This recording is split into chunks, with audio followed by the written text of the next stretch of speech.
ইব্রাহিম আলাইহিস সালামকে নমরুদ আগুনের ভিতরে নিক্ষেপ করেছে।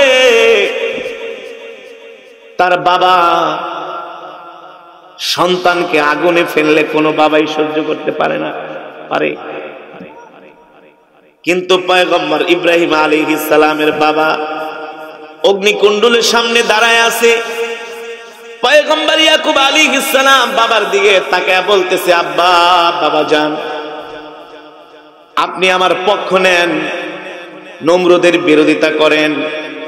পয়গম্বর ইয়াকুব আলাইহিস সালাম, পয়গম্বর ইব্রাহিম আলাইহিস সালামের বাবাও সন্তানের পক্ষ নেয় নাই। ইব্রাহিম আলাইহিস সালামের কষ্ট লেগেছে কি লেগেছে না? সে ভেবেছিল তার বাবা তার পক্ষ নিবে, বাবাও পক্ষ নেয় নাই, সন্তানের বিরোধিতা করেছে। নমরুদ আগুনের ভিতরে জাতির পিতা ইব্রাহিম আলাইহিস সালামকে নিক্ষেপ করেছে। ইব্রাহিম আলাইহিস সালাম পেরেশান হয় নাই, আল্লাহর উপরে তার অটল বিশ্বাস অবিচল ছিল। ঠিক কিনা বলেন? কার উপরে? আরো জোরে বলেন। আল্লাহ তাআলার উপরে বিশ্বাস ছিল।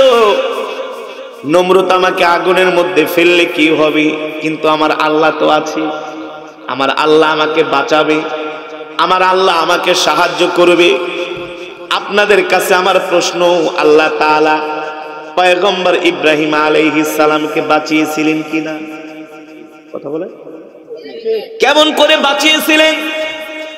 কোন কোন বর্ণনা এসেছে জাতির পিতা ইব্রাহিম আলাইহিস সালামকে নমরুদ আগুনের ভিতরে 3 দিন রেখেছিল। কোন কোন বর্ণনা এসেছে একদিন, 40 দিন। আমার কথা একদিন 40 দিন না, 2 মিনিট 1 মিনিট আগুনে থাকলে তো পুরা ভস্ম হয়ে যায়। দেখবেন তন্দুর রুটি বানায়, দেখছেন? চুলা দেখছেন? হাত দিয়েছেন কখনো? তো হাত দিয়া দেখেন, মাত্র 1-1.5 ঘন্টা আগুন জ্বালায়, ওই চুলার আশেপাশে যাওয়া যায় না, এত গরম।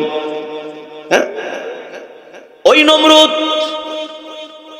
জাতির পিতা ইব্রাহিম আলাইহিস সালামকে আগুনের ভিতরে পোড়ানোর জন্য নমরুদ ওই চুলার আগুনটাকে 40 দিন পর্যন্ত জ্বালায়া উত্তপ্ত করেছিল।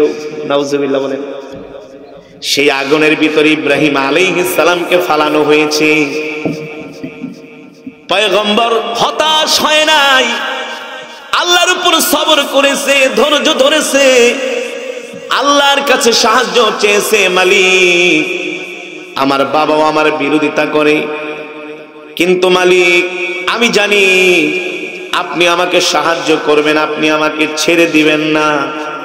আল্লাহ তাআলা পয়গম্বরকে ডাইকা বলে, ইব্রাহিম, তুমি যেহেতু আমার উপরে সবর করেছো, সাহায্য চেয়েছো, আমি আল্লাহ তোমাকে ছেড়ে দিব না। আল্লাহু আকবার। আল্লাহ আগুনকে ডাক দিয়া কি বললেন? এ আগুন, কুলনা ইয়া নারু কুনি বারদা ওয়া সালামান আলা ইব্রাহিম। আল্লাহু আকবার। এ আগুন, সাবধান, আমার ইব্রাহিমের জন্য শান্তিদায়ক হয়ে যাও। আগুন বেশি গরম হবে না, তাহলে আমার ইব্রাহিমের গায়ে তাপ লাগবে। তাপ লাগলে আমার ইব্রাহিমের শরীরের চামড়া পুড়ে যাবে, ঠোসকা পড়ে যাবে। সাবধান আগুন, সাবধান। বলছেন কি? এই জোরে বলেন, কে? ওই আল্লাহ আছে কি আছে না? এই আগুন বেশি গরম হবে না, আমার ইব্রাহিমের গায়ে যাতে একটু আঁচড়ও না লাগে, তাহলে খবর আছে, খবর। আল্লাহু আকবার। আবার বলে বেশি ঠান্ডাও হবে না, যাতে আমার ইব্রাহিমের ঠান্ডা লেগে যায়, জ্বর আইসা পড়ে। আগুন কি হবি, কি হবি? আগুন বলে, আল্লাহ কি হব? বলে, ওয়াসালামান আলা ইব্রাহিম, আমার ইব্রাহিমের জন্য শান্তিদায়ক হয়ে যাবি। আর জোরে বলেন সুবহানাল্লাহ। পয়গম্বরকে আগুনের ভিতরে ফেলে নমরুদ দেখে পয়গম্বরের একটা পশমও পড়ে না। আল্লাহু আকবার, আল্লাহু আকবার। নমরুদ আগুনকে উদ্দেশ্য করে বলে, আগুন রে, তোর কি তেজ কমে গেল? ইব্রাহিমের একটা পশমও পড়তে পারস না, তুই কেমন আগুন? আগুন ডাক দিয়ে, নমরুদ জাতি এদিকে আয়, পড়তে পারি না, না পারি, আয় তোরে মজাটা দেখাবো, ঠিক কিনা বলেন? আগুন বলে, এ নমরুদ্দা শয়তান, কাফের, বেঈমান, নাফরমান, আমি আগুন তো তোর গোলাম না, আমি গোলাম হলাম আল্লাহর, ঠিক কিনা বলেন? আমি তো তোর কথা শুনি না, আমি কার কথা শুনি? আমার আল্লাহ এমন আল্লাহ, ইন্নাল্লাহা আলা কুল্লি শাইইন কাদির, সর্বময় ক্ষমতার মালিক। এই পৃথিবীর রাজত্বের মালিক কে? আরো আসতে বলেন। এই পৃথিবীর রাজত্বের মালিক পৃথিবীর কোন রাষ্ট্রপ্রধান নয়, ঠিক কিনা বলেন? একচ্ছত্র সার্বভৌমত্বের মালিক আমার আল্লাহ, আর কেউ না, কেউ না, ঠিক কিনা বলেন? কারো কোনো ক্ষমতা নাই। ক্ষমতা কার? আল্লাহর ক্ষমতা। দুনিয়ার রাষ্ট্রপ্রধান যারা আছে তাদের ক্ষমতা শেষ হয়ে যাবে, আমার আল্লাহর ক্ষমতা কোনদিন। সম্মানিত হাজিরিন, ইব্রাহিম আলাইহিস সালামের একটা পশম নমরুদ পোড়াইতে পারলো না আগুন দিয়ে। শেষ পর্যন্ত জাতির পিতার কাছে নমরুদ সারেন্ডার করেছে। আল্লাহু আকবার, ঠিক কিনা বলেন?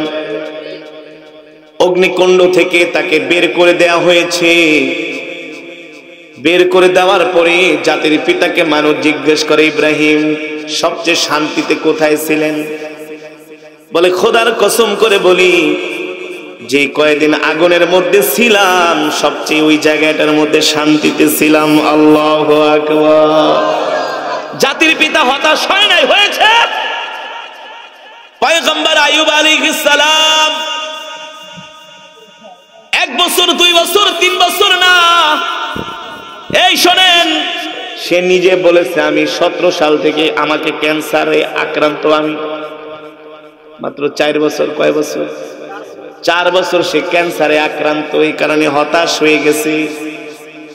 কিন্তু পয়গম্বর আইয়ুব আলাইহিস সালাম 1 বছর 2 বছর না, 18 বছর পর্যন্ত তিনি অসুস্থ ছিলেন। তার শরীরে পচন ধরেছে। কেমন পচন? পচতে পচতে পয়গম্বরের একেবারে পচতে পচতে পুরো শরীর পচে গেছে, শরীরের মধ্যে কীড়া হয়ে গেছে। পচতে পচতে শরীরের মাংসগুলো খসে খসে পড়ে যাচ্ছে। শেষ পর্যন্ত জাতি আইয়ুব আলাইহিস সালামের জিহ্বার মধ্যে পচন শুরু হয়েছে। আইয়ুব আলাইহিস সালাম সেই অবস্থায়ও আল্লাহকে বলে, মালিক পুরো শরীরটা পচায় ফেললা, তোমার কাছে কোনো অভিযোগ করি নাই, অনুযোগ করি নাই। দেখতেছি সকালবেলা থেকে আমার জিহ্বায় পচন ধরেছে। যদি আমার জিহ্বাটা পচে যায়, আমি আইয়ুব কিভাবে তোমার নামের জিকির করব? আল্লাহু আকবার। জোরে বলেন আল্লাহু আকবার। কি অসম্ভব ধৈর্য ছিল, হ্যাঁ? কি অসম্ভব ধৈর্য ছিল পয়গম্বর আইয়ুব আলাইহিস সালামের। আল্লাহু আকবার। আমরা হইলে কি কথা বলতাম যে আল্লাহ পুরা শরীরটা পচায় ফেলাইতেছো, জিহ্বাটা পচায়ও না। আমাদের একটু ঠান্ডা জ্বর হইলে, একটু শরীর অসুস্থ হইলে বলি, আমি 5 ওয়াক্ত নামাজ পড়ি, রোজা করি, আল্লাহ শুধু আমারই দেখে, আমারই রোগ হয়। আর ওই যে নামাজ পড়ে না, রোজা করে না, আর কোনো রোগ হয় না। বলি কি বলি না? হতাশ হয়ে যায়। আল্লাহ বলে, বান্দারে হতাশ হইস না, হতাশ হওয়ার কোনো কারণ নাই। এ বান্দা, যেখানে তোমার ধৈর্য শেষ হয়ে যাবে, তুমি আমার উপর সবর করবা, দেখবা সেখান থেকে আমার আল্লাহর রহমত শুরু হয়ে যাবে। আর জোরে বলেন সুবহানাল্লাহ, আর জোরে বলেন সুবহানাল্লাহ। কিন্তু আমরা আল্লাহর উপর তাওয়াক্কুল নাই, আল্লাহর উপর আমাদের বিশ্বাস নাই, ঠিক কিনা বলেন? আল্লাহর উপরে আমাদের বিশ্বাস নাই, আল্লাহর উপর তাওয়াক্কুল নাই। আমি গত 3 বছর আগে সিলেটের গোয়ালা বাজার একটা প্রোগ্রামে আসছিলাম। কয় বছর আগে? 3 বছর আগে। একজন যুবক আইসা বলে, ওবা খারি সাহেব, আমি তোমার অনেক বড় একজন ভক্ত, তোমার কোরআন তেলাওয়াত শুনি। আমি বললাম, খুব ভালো কথা। বলে কারি সাহেব তুমি আমাকে একটা সলিউশন দাও, আমি একটা টেনশনে আছি, পেরেশানিতে আছি। কি টেনশন, কি পেরেশানি? বলে আমি বারবার ইউকে লেগা ভিসা অ্যাপ্লাই করি, কিন্তু আমাকে ভিসা কাগজপত্র জমা দিয়ে আমার ভিসা হয় না। তুমি আমাকে একটা সলিউশন দাও, একটা কিছু শিখায় দাও। আমি বললাম তুমি বেশি বেশি করে ইস্তেগফার করবা আর সূরা ইখলাসের আমল করবা। সে বলে আমি একবারে হতাশ। আমি বললাম হতাশ হও না, তোমাকে যে আমলটা দিচ্ছি আমলটা করো 40 দিন। কয়দিন? তুমি কাগজপত্র জমা দাও, তোমার ভিসা হবেই হবে। তুমি 340 পর্যন্ত তুমি লাগাতার আমল করতে থাকো, তোমার ভিসা হবে ইনশাআল্লাহ। আল্লাহর কাছে চাইলে কি আল্লাহ ফিরায় দেয়? আল্লাহ ফিরায় না, কিন্তু চাওয়ার মতো চাইতে হবে। ঠিক কিনা বল? আরে আল্লাহ কাফের মুশরিক বেঈমানকে যদি খাওয়াইতে পারে, মূর্তি পূজারীদেরকে যদি আল্লাহ খাওয়াইতে পারে, আমরা আল্লাহকে সেজদা করি, আমরা আল্লাহর গোলাম, আল্লাহর বান্দা, আল্লাহ কি আমাদেরকে খাওয়াবে না? এটা হতে পারে? হতে পারে না। তাকে আমি আমল শিখাই দিলাম। তার সাথে আমার আবার 3-4 মাস পরে দেখা হইলো ওই গোয়ালা বাজারের পাশে তাজপুরে এক মাহফিল। আমাকে বলে তুমি খিতা আমল শিখাইলা রে বা? কোনো খাম হইল না। আমি কই খিতা? কই কাগজ জমা দিলাম, ভিসা তো পাইলাম না। আমি বলি তুমি কি আমলটা করছিলা? বলে হ্যাঁ আমল তো করছি। সত্যি করছো? পিছনের থেকে একজনকে, হুজুর সে আমল করছে ঠিকই, কিন্তু এক ওয়াক্ত নামাজও পড়ে নাই। কি করে নাই? এক ওয়াক্ত নামাজও পড়ে নাই।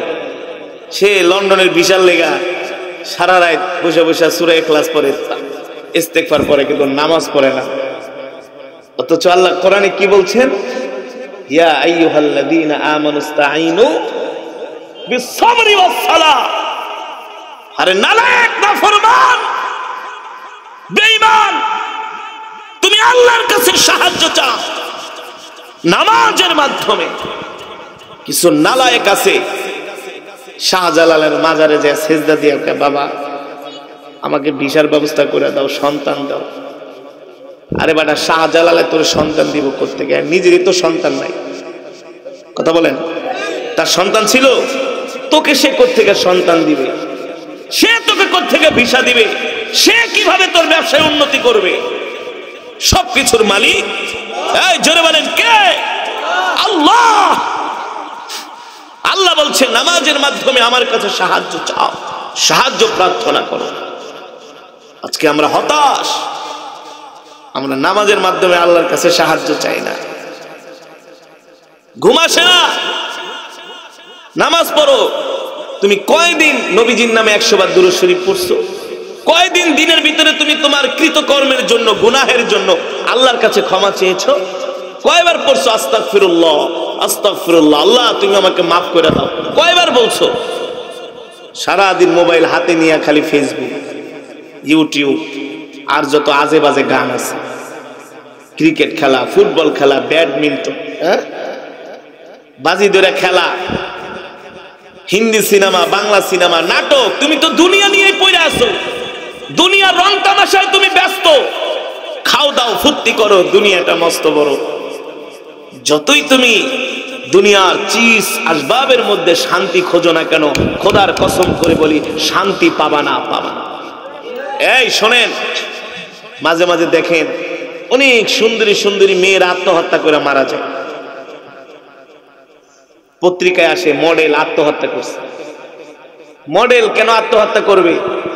তার রূপের ক্র্যাশে কত যুবক পাগল, তার জন্য দুনিয়া পাগল, সম্পদের অভাব নাই। ওই মডেল কেন আত্মহত্যা করে মরল? তার মানে এই রূপ, এই সৌন্দর্য, অর্থ, বিত্ত শান্তি দিতে পারে? শান্তির মালিক আল্লাহ। দেখবেন সমাজের মধ্যে সবচেয়ে বেশি যারা গুনার সাথে জড়িত, যাদের সম্পদ বেশি, যারা অশ্লীলতার সাথে জড়িত, যাদের মাঝে ধর্মের শিক্ষা নাই, ধর্মের জ্ঞান নাই, ধর্ম মানে না, ইসলাম মানে না, তারাই সবচেয়ে বেশি আত্মহত্যা করে, সুইসাইড করে। আজ পর্যন্ত শুনেছেন কোন মসজিদের ইমাম আত্মহত্যা করছে? শুনছেন? কোন মসজিদের খতিব, কোন আলেম, কোন হাফেজ শুনছেন? বাদ দিলাম আলেমদের কথা, তারা কোরআন হাদিস পড়ছে এই কারণে আত্মহত্যা করে না, যতই টেনশনে পড়ে। কিন্তু কোন ধার্মিক মানুষ আত্মহত্যা করছে শুনছেন? যে লোক 5 ওয়াক্ত নামাজ পড়ে, রাসূলের সুন্নত মানে, ইসলাম অনুযায়ী জিন্দেগিকে কাটায়, সে কোনোদিন আত্মহত্যা করছে শুনেছেন? শুনবেন না। তার কারণ আল্লাহর হুকুম মানার মধ্যে শান্তি, আল্লাহর গোলামির মধ্যে শান্তি, দুনিয়ার কোন চিজ আসবাবের মধ্যে শান্তি আছে? নাই। এই কারণে সম্মানিত হাজিরিন, আমি আপনাদেরকে উদাত্ত আহ্বান জানাই, আপনাদের হাতে ধরি, পায়ে পড়ি, ইসলাম অনুযায়ী জীবনটাকে গঠন করেন। নিজের পরিবার, নিজের সমাজ, আত্মীয় স্বজন, পাড়া প্রতিবেশীকে ইসলামের পথে চলার জন্য উৎসাহিত করেন। আল্লাহর হুকুম মানেন, রাসূলের তরিকা অনুযায়ী রাসূলের সুন্নাহগুলো 3.5 হাত বডির মধ্যে ফিট করেন। ঘরের মধ্যে রাসূলের সুন্নাত জিন্দা করে দেন। আল্লাহর হুকুম, আল্লাহর বিধান অনুযায়ী নিজের পরিবারটাকে চালানোর চেষ্টা করেন। ঘরের মধ্যে অশান্তি আসবে না, মনের মধ্যে অশান্তি আসবে না। শান্তি দেওয়ার মালিক, জোরে বলেন, মালিক আল্লাহ। এই কারণে আল্লাহ কোরআনের ভিতরে বলছে, হতাশ হও না বান্দা, হতাশ হও না, আমার দিকে ফিরে আসো, আমার কাছে সাহায্য চাও, আমি আল্লাহ তোমাদেরকে সাহায্য করব। ঠিক কিনা বলে? এই কারণে আমরা আল্লাহর হুকুম মানবো, আল্লাহর বিধান মানবো। কিভাবে আল্লাহর হুকুম মানবো? এবার আসি। আল্লাহর হুকুম মানা হবে যখন আল্লাহ তাআলার প্রতিটা বিধান, প্রতিটা নির্দেশ আমরা পুঙ্খানুপুঙ্খানুভাবে পালন করব, তখনই আমরা আল্লাহর গোলাম, আল্লাহর পেয়ারা বান্দা হয়ে যাব। আর আল্লাহর পেয়ারা বান্দা যখন আমরা হয়ে যাব, আমাদের সব কিছুর জিম্মাদারি আল্লাহ তার নিজ কুদরতি হাতে নিয়ে নেবেন। ঠিক কিনা বলেন? আর আল্লাহ যে বান্দার সব কিছুর জিম্মাদারি নিয়ে নেন, ওই বান্দা দুনিয়াতে অভাব অনটনে থাকলেও আল্লাহ তার মনের মধ্যে শান্তি দিবেন, ঘরের মধ্যে শান্তি দিবেন, পরিবারের মধ্যে শান্তি দিবেন। ঠিক কিনা বলেন? আর আল্লাহর হুকুম থেকে দূরে সরে গেলে, অবাধ্য হয়ে গেলে, যতই ডলার কামান, যতই পাউন্ড কামান, শান্তি মাগার আসবে না। তার মানে একমাত্র শান্তি আল্লাহর গোলামের মধ্যে, আল্লাহর দ্বীন মানার মধ্যে। ঠিক কিনা বলেন? আমরা আল্লাহর প্রতিটা হুকুম মানব তো ইনশাআল্লাহ। 5 ওয়াক্ত নামাজ জামাতের সাথে আদায় করব। 5 ওয়াক্ত নামাজ কি করব ভাই? জামাতের সাথে আদায় করব 5 ওয়াক্ত। ونشهد أن سيدنا وسندنا وحبيبنا ومولانا محمد الذي أرسله بالحق بشيرا ونذيرا وداعيا إلى الله بإذنه وسراجا منيرا. أما بعد، فأعوذ بالله من الشيطان الرجيم. بسم الله الرحمن الرحيم. قل يا عبادي الذين أسرفوا على أنفسهم لا تقنطوا من رحمة الله إن الله يغفر الذنوب جميعا إنه هو الغفور الرحيم. فقد قال الله تعالى: إن الله وملائكته يصلون على النبي يا أيها الذين آمنوا صلوا عليه وسلموا تسليما. درود شريف পড়ি। اللهم صل على محمد وعلى آل محمد كما صليت على إبراهيم وعلى آل إبراهيم إنك حميد مجيد. اللهم بارك على محمد وعلى آل محمد كما باركت على إبراهيم وعلى آل إبراهيم إنك حميد مجيد بلغ العلا بكماله كشف الدجى بجماله حسنت جميع خصاله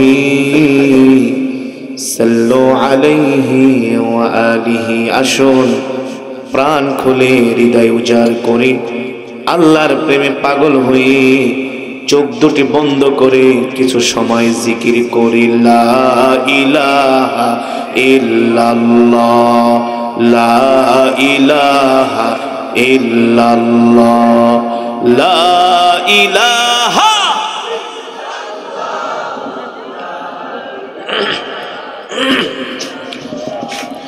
লা ইলাহা ইল্লাল্লাহ লা ইলাহা ইল্লাল্লাহ লা ইলাহা ইল্লাল্লাহ লা ইলাহা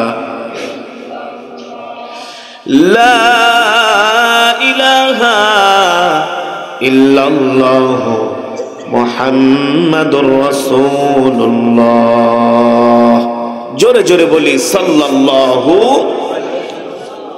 সম্মানিত হাজিরিন, সেই মহান আল্লাহ সুবহানাহু ওয়া তাআলার দরবারে লাখ কোটি শুকর যে মহান রব্বে করিম আল্লাহ জাল্লা শানুহু আম্মা নওয়ালুহু আজকে আমাদেরকে এত সুন্দর কোরআন ও হাদিসের মাজমা জান্নাতের বাগান। এটা কিসের বাগান? এই বাগানে আল্লাহ তাআলা আপনাকে আমাকে আসার বসার তৌফিক দিয়েছেন, সুযোগ করে দিয়েছেন। এজন্য আমরা শুকরিয়াতান আদায় করি, বলি আলহামদুলিল্লাহ। সম্মানিত হাজিরিন, এই বাগানে যতক্ষণ বসে থাকবেন আল্লাহ তাআলার অগণিত রহমতের ফেরেশতারা আমাদের জন্য মাগফিরাতের দোয়া করতে থাকবে, ঠিক কিনা বলেন? আর এই বাগান থেকে দূরে সরে যাবেন, বের হয়ে যাবেন, বাইরে যাবেন, শয়তান প্ররোচনা দিয়ে ওয়াসওয়াসা দিয়ে শয়তান আপনাদেরকে মিসগাইড করবে, গুনার কাজের দিকে নিয়ে যাবে, ঠিক কিনা বলেন? এই কোরআনের মাজমায় না এসে যারা দোকানে বসে বসে চা খায়, গীবত করে, সিনেমা দেখে, মোবাইল টিপে, এর মধ্যে কি কোনো সওয়াব আছে? জোরে বলেন। আরে মুসলমান ও যুবক, কয়দিন বাঁচবা, এই দুনিয়াতে কয়দিন থাকতে পারবা আল্লাহ ছাড়া কেউ জানে না। জানে না। আমরা এমন কি আমল করেছি যে আমল দ্বারা আমরা জান্নাতে যেতে পারবো? আছে কোনো আমল? সব আমলের ভিতরে আমাদের ধোঁকাবাজি, ভাউতাবাজি, ঠিক কিনা বলেন? মসজিদে যে আল্লাহর কদমে সেজদাটাও আমরা সুন্দর করে দেই না। মসজিদে গেলে আমরা হতাশ হয়ে যাই, অস্থির হয়ে যাই, কখন মসজিদ থেকে বের হব। ওয়াজের প্যান্ডেলে আইসা হতাশ, পেরেশান, ব্যস্ততা। এ যুবক, এ মুসলমান, কিসের ব্যস্ততা? কিসের তোমার দুনিয়া নিয়া এত চিন্তা, এত ফিকির, এত ধান্দা? তুমি দুনিয়াকে আঁকড়ে ধরবা, দুনিয়া তোমাকে লাথি মারবে, লাথি। থাকতে পারবা? এই দুনিয়া থাকার জায়গা নয়, আর এই দুনিয়া কখনো মুমিনের আসল বাড়ি নয়। আমাদের আসল বাড়ি জান্নাত। জোরে বলেন কোথায়? আজকে মুসলমান ইসলাম থেকে দূরে সরে গিয়েছে, দিন থেকে দূরে সরে গিয়েছে, ধর্ম থেকে দূরে সরে যাওয়ার কারণে আজকে সমাজের ভিতরে অঘটন ঘটতেছে। নিজের মাথায় নিজে পিস্তল দিয়ে গুলি করে নিজে সুইসাইড করছে, আত্মহত্যা করতেছে। এখনো লজ্জা হবে না? এ মুসলমান, আর লজ্জা কবে হবে? তোমরা কবে বুঝবা দুনিয়ার মধ্যে শান্তি নাই, দুনিয়ার চিজ আসবাবের মধ্যে শান্তি নাই, অর্থের মধ্যে শান্তি নাই, বাড়ি গাড়ি টাকা পয়সার মধ্যে শান্তি নাই। একমাত্র শান্তি আছে আল্লাহর হুকুম মানার মধ্যে, আল্লাহর গোলামি করার মধ্যে, ঠিক কিনা বলেন? কোটি কোটি হাজার কোটি টাকার মালিক পেরেশান, রাত্রবেলা ঘুম আসে না। কথা বলেন, ঘুম আসে না। সারা রাত বিছনায় শুয়ে থাকে গড়গড়ায়, এই দিক থেকে ওই দিক, ওই দিক থেকে সেই দিক, না ঘুমাইতে ঘুমাইতে চোখের নিচ দিয়ে কালি পড়ে গিয়েছে। পরে ঘুমের ট্যাবলেট খায় ঘুমায়, তাও ঘুমাসে না, পরে নেশা করে, মদ খায়। কথা বলে এখনো লজ্জা হবে না যুবক, বেহায়া যুবক, মুনাফিক মার্কা মুসলমান। তোমরা নিজেকে মুসলমান দাবি করো, অথচ মুসলমানের মুসলমানিত্ব তোমাদের মাঝে না।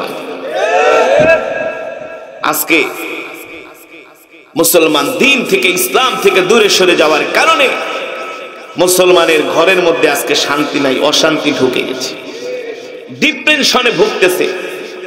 ঠিক কিনা বলেন? সম্মানিত হাজিরিন, কেন করছেন? তিনি বলছেন আমি মানসিক অশান্তিতে আছি, আমি ডিপ্রেশনে আছি, আমার মনের মধ্যে শান্তি নাই।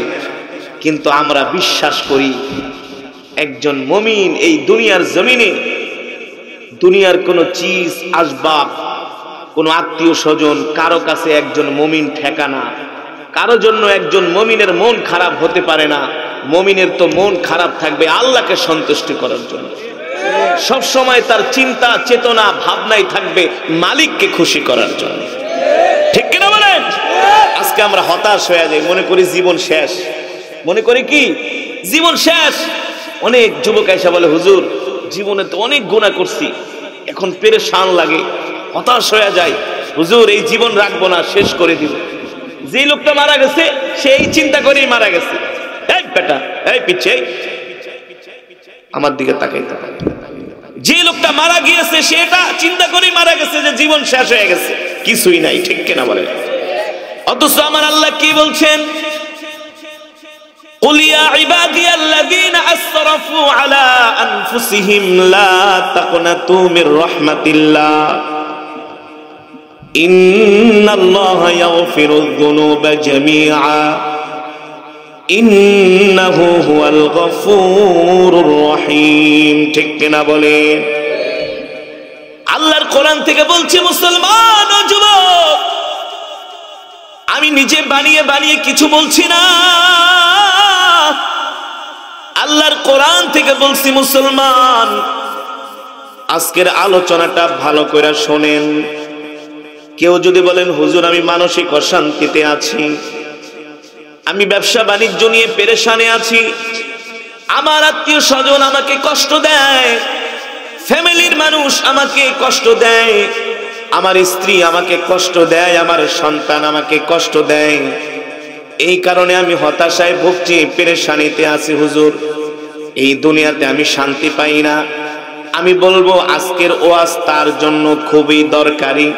আর এই দুনিয়ার জমিনে এমন কোন মানুষ নাই যার কোনো টেনশন নাই।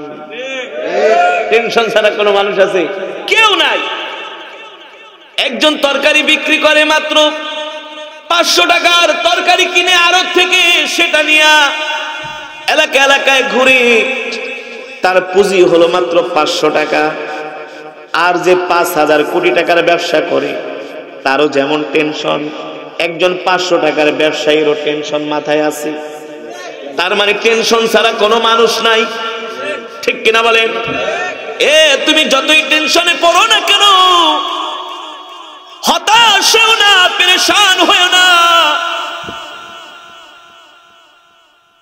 আল্লাহর উপর সবর করো, তাওয়াক্কুল করো, ভরসা করো। হাসবুনাল্লাহু ওয়া নি'মাল ওয়াকিল, নি'মাল মাওলা ওয়া নি'মান নাসির। আল্লাহ বলে কেউ যদি আমার উপর ভরসা করে, তাওয়াক্কুল করে, আমি আল্লাহই তার জন্য যথেষ্ট। সুবহানাল্লাহ বলেন। আপনি যতই মানসিক অশান্তিতে থাকেন না কেন, সম্পদ নষ্ট হয়ে গেছে, সন্তান মরে গেছে, কাছের মানুষগুলো বেঈমানি করেছে, যতই আপনি অশান্তিতে থাকেন না কেন, আল্লাহর উপরে ভরসা করেন, তাওয়াক্কুল করেন, আল্লাহর উপরে ভরসা হারাবেন না। বেশি বেশি করে ইস্তিগফারের আমল করেন, দুরূদ শরীফ পড়েন, নামাজ পড়েন, আল্লাহর কাছে সাহায্য চান। খোদার কসম করে বলি, আল্লাহর উপরে ভরসা করলে আপনার দিলের মধ্যে এমন সাহস আসবে, এমন শান্তি পাবেন যেটা আমি ভাষায় প্রকাশ করে বোঝাতে পারবো না। ঠিক কিনা বলেন? ঠিক কিনা বলেন? বলেন হুজুর, আমার সন্তান আমার সাথে বেঈমানি করেছে, আমি অনেক অশান্তিতে আছি। পয়গম্বর ইয়াকুব আলাইহিস সালামের সন্তানরাও কিন্তু তার বাবাকে কষ্ট দিছে না? পয়গম্বর ইয়াকুব আলাইহিস সালামের আদরের সন্তান ছিল পয়গম্বর ইউসুফ আলাইহিস সালাম। ঠিক কিনা বলে? 11 ভাই মিলে ইউসুফ আলাইহিস সালামকে কূপের মধ্যে ফেলে দিয়ে আসছে। যখন 11 ভাই বাবার কাছে গেল, জিজ্ঞেস করলো আমার ইউসুফ কোথায়? বলে বাঘে খেয়ে ফেলেছি। পয়গম্বর ইয়াকুব আলাইহিস সালাম বলে না না না, আমার সন্তানকে বাঘে খেতে পারে না। ঠিক কিনা বলেন? তোমরা আমার সাথে মিথ্যা কথা বলতেছো, তোমরা আমার সাথে মিথ্যা কথা বলছো, আমার সন্তানকে বাঘে খায় নাই। সন্তান বাবার সাথে বেঈমানি করেছে, কিন্তু ইয়াকুব আলাইহিস সালাম হতাশ হয় নাই, আল্লাহর উপর সবর করেছে। ঠিক কিনা বলেন? পয়গম্বর ইউসুফকে হারিয়ে পয়গম্বর ইয়াকুব আলাইহিস সালাম কান্না করতে করতে শেষ পর্যন্ত অন্ধ হয়ে গেছে। কি হয়ে গেছে? এই চোখে ঘা হয়ে গেছে, অন্ধ হয়ে গেছে, চোখের দৃষ্টি শক্তি পর্যন্ত চলে গেছে সন্তানের জন্য কান্না করতে করতে। ঠিক কিনা বলেন? পয়গম্বর ইয়াকুব আলাইহিস সালাম হতাশ হয় নাই, হতাশ হয়েছে, পেরেশান হয় নাই। আমার নবীকে, কলিজার টুকরা নবীকে মক্কার কাফেরেরা এত কষ্ট দিয়েছে, এত কষ্ট, এত আমার নবীর সাথে খারাপ আচরণ, নির্যাতন, জুলুম, অত্যাচার। মক্কার কাফেরেরা আমার নবীকে এত কষ্ট দিয়েছে। কেমন কষ্ট? নবীকে ঘর থেকে বের হতে দেয় না, নবীর সাহাবীদেরকে দেখলে কাফেরেরা মারধর করে। আমার নবী সত্য নবী। ঠিক কিনা বলেন? অথচ মক্কার কাফেরেরা আমার নবীকে মিথ্যাবাদী বলে, ভণ্ড বলে, নাউজুবিল্লাহ বলেন। আমার নবীকে জাদুকর বলে। এখানেই শেষ না, আমার নবীকে মক্কার কাফেরেরা সাহাবীদেরকে 2.5 বছর পর্যন্ত অবরোধ করে রেখেছে। খাবার নাই, পানি পর্যন্ত নাই খাবারের জন্য। সাহাবীদের সন্তানেরা ক্ষুধার যন্ত্রণায় ছটফট করতেছে। শেষ পর্যন্ত সাহাবীরা গাছের পাতা খেয়েছে। কিসের পাতা? গাছের পাতা পর্যন্ত খেতে খেতে তারা বকরির মতো তারা শেষ পর্যন্ত মলত্যাগ করেছে। সাহাবায়ে কেরাম মলত্যাগ করেছে, সেটা বকরির বিষ্ঠার মতো দেখা গিয়েছে। দিনের পর দিন না খেয়ে রয়েছে। কাফেরদের শত অত্যাচার, নির্যাতন, জুলুম সহ্য করেছে, কিন্তু হতাশ হয় নাই, হতাশ হয় নাই, আল্লাহর উপর ধৈর্য ধরেছে। ঠিক কিনা বলি? আল্লাহ বাঁচিয়েছেন কি বাঁচিয়েছেন না? আরো জোরে বলেন।